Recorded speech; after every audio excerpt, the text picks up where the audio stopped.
Pour mieux s'immerger dans la réalité politique, sécuritaire, économique et sociale d'Israël, connectez-vous chaque matin sur Studio Kalita.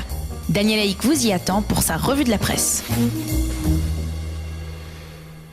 Voilà, il est 8h27 sur Studio Kalita, lors de la revue de la presse et des médias israéliens. On peut dire ce matin que les journaux se font largement l'écho de l'allocution prononcée hier par le ministre de l'Éducation. Encore ministre de l'Éducation, Naftali Bennett, une allocution au cours de laquelle il a confirmé haut et clair son souhait ardent d'être nommé ministre de la Défense en remplacement d'Avigdor Lieberman, qui est démissionnaire. Mon objectif en endossant cette responsabilité de ministre de la Défense est qu'Israël reprenne l'habitude de vaincre, a dit Naftali Bennett. Sans changement dramatique, la force de dissuasion israélienne continuera à s'effriter et le Hamas continuera à ne plus nous craindre.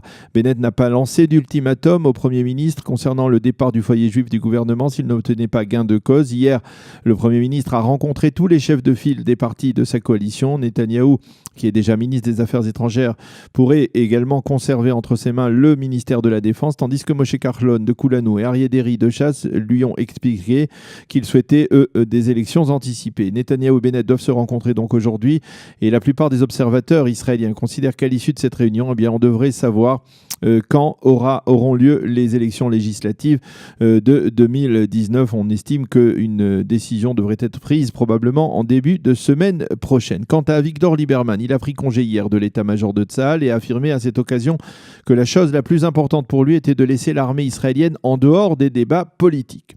Le Israël Hayom titre ce matin en manchette: Binyamin Netanyahou, dans une ultime tentative d'éviter les élections, va rencontrer Naftali Bennett, mais les estimations penchent nettement en faveur d'élections anticipées, probablement durant le mois d'avril 2019. Quant au Yediot Aharonot, il consacre sa manchette à une déclaration faite par le ministre de la Défense démissionnaire au journal, Avigdor Lieberman, que le journal s'est donc empressé d'interroger. Netanyahou a fui la responsabilité, déclare en titre Avigdor Lieberman. Il a fui, on va dire, ses responsabilités, tandis qu'Alex Fishman, le correspondant militaire du journal, explique en première page que Lieberman et l'état-major de Tsahal ne sont plus véritablement copains. Pour Mati Tourfeld, dans le Israël Hayom, il est évident que le Premier ministre ne veut pas d'élections anticipées, surtout pas d'élections qui seraient provoquées dans un contexte qui lui est défavorable, comme celui actuellement. Mais de la vie générale, l'État d'Israël est déjà en route vers de nouvelles législatives. Pour le Premier ministre, les deux options, confier le portefeuille de la défense à Bennett ou entraîner des élections anticipées, sont des mauvaises solutions. Mais il préférera tout de même confier la défense à Bennett plutôt que d'aller à des élections si cela est possible. Cependant, Moshe Kahlon a son propre agenda. Il souhaite, lui, des élections anticipées. Il semble que c'est lui qui aura à ce sujet le dernier mot. Pour Amit Segal, le correspondant politique des Hadashot de la télévision israélienne, la rencontre Netanyahou-Bennett aujourd'hui, ce matin, est moins importante qu'elle ne le paraît parce que finalement, la décision concernant les élections anticipées ne dépend ni de l'un ni de l'autre, mais plutôt des autres composantes dans la coalition gouvernementale et en particulier donc du ministre des Finances, Moshe Kahlon, et leader de Kulanu, qui a opposé son veto à l'entrée de Bennett au ministère de la Défense. Kahlon veut des élections le plus tôt possible, probablement en mars.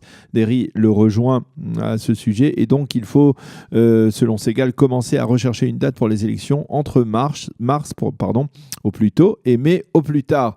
En tenant compte de certains impératifs comme la fête de Purim en mars, les fêtes de l'indépendance en mai, il n'est donc pas impossible, selon Amit Segal, que l'on se retrouve devant les urnes probablement au mois d'avril prochain.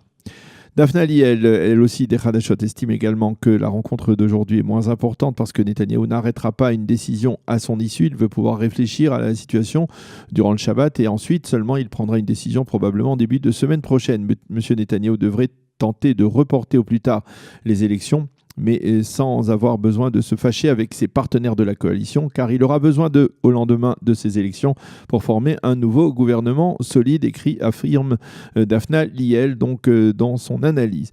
Le Makor Rishon publie ce matin un sondage réalisé après le départ d'Avigdor Lieberman. Selon ce sondage, si des élections législatives avaient lieu aujourd'hui, le Likoud serait en baisse sensible. Il n'obtiendrait que 25 mandats. Le Yesh Atid, 15. La liste arabe unifiée, 12 mandats. Le parti dirigé par Benny Gantz, dans l'hypothèse où celui-ci se présenterait, obtiendrait 12 mandats. Le foyer juif de Bennett, 11. Le camp sioniste, 9 seulement.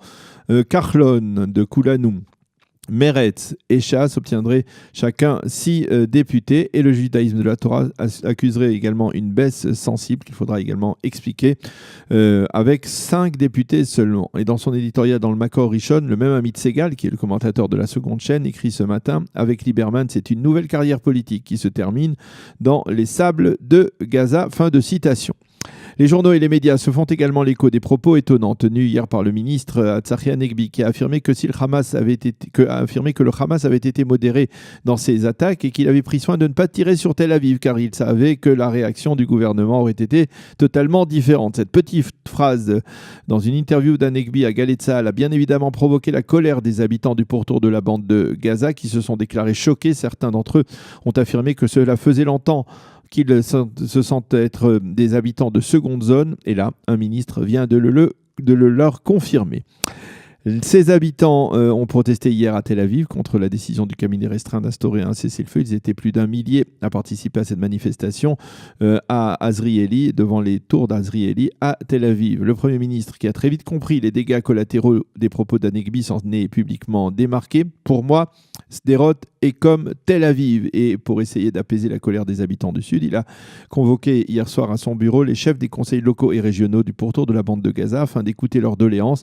Il leur a même promis de mettre en place un plan de développement de la région d'un montant total d'1,5 milliard de dollars. Quant à Tzachi Hanegbi, il s'est, dans l'après-midi, excusé assez platement sur les chaînes de télévision pour ses propos et il a reconnu qu'il avait mal choisi ses mots pour définir la situation. D'autres titres dans la presse israélienne de ce matin. Tous les quotidiens et les médias mentionnent en évidence la décision du conseiller juridique du gouvernement de blâmer son adjointe Dina Zilber pour avoir tenu il y a 2 semaines des propos qui, selon Mandelblit, allaient au-delà de ses prérogatives. On se souvient que Zilber avait critiqué vivement le vote de la loi sur la loyauté dans la culture initiée par Miri Regev et que ces critiques avaient provoqué la colère de la ministre de la Justice, Ayelet Shaked, qui avait affirmé que de son point de vue, elle voulait voir Zilber démissionner. Le conseiller juridique du gouvernement avait alors expliqué à Shaked que c'était lui qui décidait du statut de ses adjoints. Et donc, finalement, il a blâmé Zilber, mais ne l'a pas limogé, affirmé qu'elle continuera à le représenter, y compris à la Knesset et au gouvernement. Le Maariv révèle ce matin que la police devrait fournir dans les prochains jours ses recommandations à propos de l'implication de Binyamin Netanyahou dans le dossier 4000, celui de l'affaire Bezek Walla, dans lequel le Premier ministre est soupçonné d'avoir conclu un deal avec Shaul Alovitz, le patron de Bezek Walla, afin qu'il soit présenté sous un jour plus favorable dans le grand site d'information qu'est le site Walla. Les quotidiens et les sites d'information se font également l'écho de la visite du président Reuven Rivlin hier au Vatican et de sa rencontre avec le pape François. C'est la seconde rencontre entre les deux leaders. Hier, Reuven Rivlin a profité de cette tribune au Vatican pour dénoncer les agissements du Hamas qui fait, a-t-il dit, un usage cynique des habitants israéliens du sud du pays. Des appels se font entendre au cours des derniers jours afin de décerner la médaille de la bravoure, de la Gvoura, au lieutenant-colonel Mem, commandant de l'opération des unités spéciales de Tzahal qui s'est déroulée dimanche soir près de Khan Younes dans la bande de Gaza, ainsi qu'au commandant D qui a été sérieusement blessé, qui est toujours hospitalisé à l'hôpital de Soroka de Be'er-Sheva. Il faut souligner que la dernière fois que cette médaille de la bravoure a été décernée, c'était il y a 43 ans et que seulement une quarantaine d'officiers et de soldats de Tzahal l'ont reçue en 70 ans de l'État d'Israël. Voilà donc pour cette revue de la presse et des médias israéliens. Il est 8h35. Nous allons marquer une première pause musicale et nous allons tout de suite retrouver Gérard Darmon, artiste peintre qui illustre depuis plusieurs années sur le journal Actualité Juive la paracha de la semaine.